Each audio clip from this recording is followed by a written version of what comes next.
wall to see how many of those markers that you were using in the simulator are accurate. If they're not accurate, then you kind of recalibrate, like, hey, there might be a 4.3 that you're using to hit the brake pedal, and it's really around a 2, and you couldn't use it accurately. So just making sure the brake markers are accurate, the visual points that you look at for turn ins, that you've got something to kind of strive and look for. And then when you're behind someone, it's even harder to know where those break points are. So we just try and study as much as you can when you get that track walk. Take pictures on your phone so you can study them the night before. And I'm curious also just about, as you go through this whole process, I mean, you're going to have limited practice on Friday, probably going to have cautions breaking up, so you're not going to get full runs, full session, and then you're going to have to go out qualifying and bust a lap to get track position, or you bust yourself, you're going to be back in the bag. What kind of a challenge is this for a driver? I mean, you guys go through challenges every week, but is this any more, or is it just a different challenge? But I mean, it seems like there's a lot more on your shoulders next week. Yeah, it's a different challenge, I think, than what we're used to. But I mean, there's challenges that we face each and every weekend. I kind of look at it as like the Clash, really a new track for us.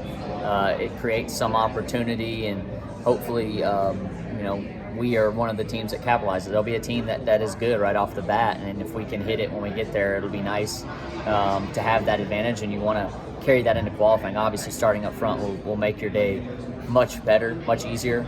And then if you're at the tail, there's probably going to be chaos, and you could probably take it a little easier and get through it. But even in the chaos, getting through it is going to be challenging. What do you think, or do you anticipate you'll need to know from your spotter or the different spotters out there during the race next week? Well, when the track gets blocked, how to navigate through that.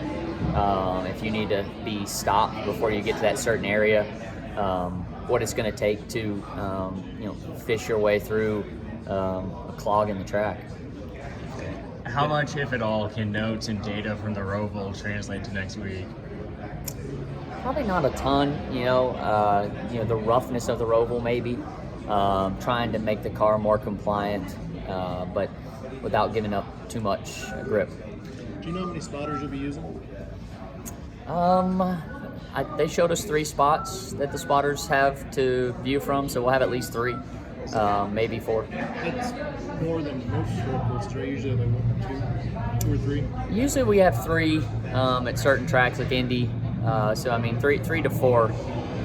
3 to 4. Kevin Harvick, when he was in here yesterday, he's like, I don't even know how to get on and off. I mean, is it that rudimentary for you guys the first time?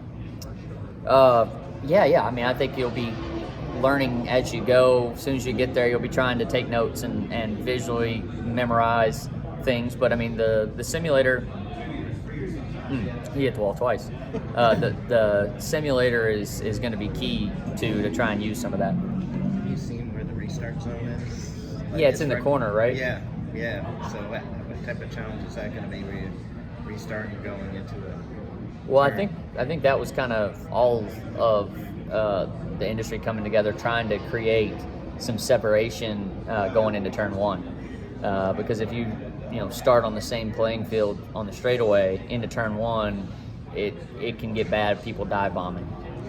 So we've seen it at other tracks where that Coda, for example, you drive up top the hill and it's a parking lot, trying to separate guys because you're going to have to make the turn and create a little more gap for everyone so that they're just not dive bombing into turn 1 and creating caution after caution.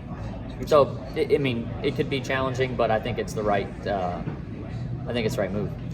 Switching gears, we're getting closer to the vote on the fairgrounds. What were your thoughts on that track return to schedule, and would you like or maybe see a possibility of both of these being on the schedule?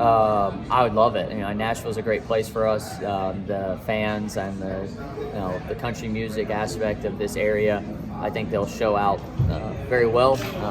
I would love to see the fairgrounds. Obviously, North Wilkesboro was a success. I think that would be a great move for us to go to the fairgrounds. I'd be smiling. You do have a guitar from here, from Sam Bass himself from a couple years ago. What was your relationship with Sam? And since his passing, is the guitar trophy even more special? For sure, Sam was a great guy, great ambassador for our sport. His art was very cool. I have a lot of it, in our shop, and Sam was just a guy that loved racing and loved documenting NASCAR. So it was cool to have him as an artist in our sport. Now we've got one with 2 children at home. Do you get as much time to get to the golf course? Not really. I actually got to play when we got here with my grandfather, which was nice. I've only had 3 rounds this year. I've actually been playing a little more pickleball and then just hanging out with family. So the difference, the stark contrast between racing at 180 miles an hour to the slowness and the smoothness of golf, how rewarding is it just to be able to get away from the racetrack and do something that's that relaxing? I don't know if golf's relaxing. It's frustrating to me sometimes, when you can hit a good shot and then can't. It can be as frustrating as having a bad race, but when it's going well, it's always fun. I actually enjoy pickleball better. You have an ace at home. Have you ever gotten an ace on the golf course? I have one at the par 3 at Pinehurst, so that was pretty cool. I'd love to get another. Take me through that. It's an uphill par 3 in a bowl. I hit it up into the bowl and got up there and didn't even get to see it go in. Walked in and I was looking for my ball and it was in the bottom of the cup, so that was pretty cool. Austin, one of the drivers yesterday said that he's just going to stay in a hotel because it's at the track. Are you guys taking your motor coaches to Chicago next week? I don't think there's a place for all the motorhomes, so I think everybody's staying at a hotel. Okay. Yeah. Is that going to be kind of weird? No, I think it's good. I'm going to probably sit and order room service. Okay, cool. I've noticed Breasttree is on your car a couple more times this year. Is that them upping the sponsorship after the Daytona win?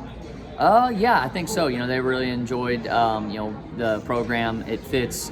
Breasttree's just a great partner for us. And to learn more about Breasttree, go to breasttree.com. Edge, getting to the edge is there's some speed there for sure, challenging the brake zones. But then when you overstep them, you're in the wall. So trying to find speed with being just a little undervalued on some of the entries. It's hard to find that speed without really challenging the brake zones. How do you think the race is going to play out? Because there's a consensus that this is going to be a survival. Yeah, I would probably say there's some of that. Every now and then I'm surprised by, the talent in the cup level, obviously, to just figure it out. Sometimes I think this is going to be a wild race and it's not. And then other weeks I'm like, man, this isn't going to be not much to this one. It's going to be boring, and then it gets intense. So hard to really judge on what we're going to have, but obviously the way the track's built, it's going to probably be treacherous. That's what I was asking. Is that so much driver talent? Yeah. It's more if a guy hits the wall, Yeah. there's nowhere to go. Right, exactly. So we're going to have to be on our game each and every corner, and hopefully the spotter communication is really good. How many spotters you have? 3 to 4, I'd say. Right. Is that normal for road? I know you usually. I think it's about right. Indy, it's 3, 4. I mean, I've had 4 before. Okay. So okay. Not like Coda. Watkins Glen, there's 3 there. 3 on average. Perfect.